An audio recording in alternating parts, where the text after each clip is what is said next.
গিলছে দেখো না। তা হ্যাঁ রে, কাল তো ভূত চতুর্দশী, লোকজনদের ঘাড় খাবি, রক্ত খাবি, এত এত মাছ গিলছিস যে এরপর তো গাছে উঠলে উল্টে পড়ে যাবি। কোথায় আর খেতে পারিস তোরা মানুষের রক্ত? সব তো ওই 14 শাককে ঘুরে বেড়ায়। তার থেকে বাবা আমার মাছই ভালো, কত রকম রেসিপি করে খাওয়া যায়। তাও ঠিক, এখন তো আবার মানুষদের দেখে বাবা মানুষরাই ভয় পায়, আমাদের দেখে কে ভয় পাবে কে জানে। আর শুনলাম নাকি একটা নতুন বাচ্চা ভূত এসেছে।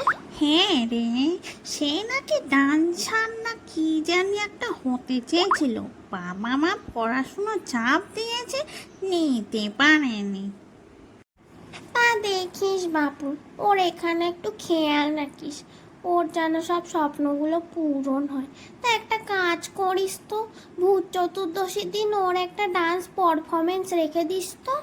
হ্যাঁ, তা বেশ বলেছিস, আমরা বরং ওর ভালো করে খেয়াল রাখবো।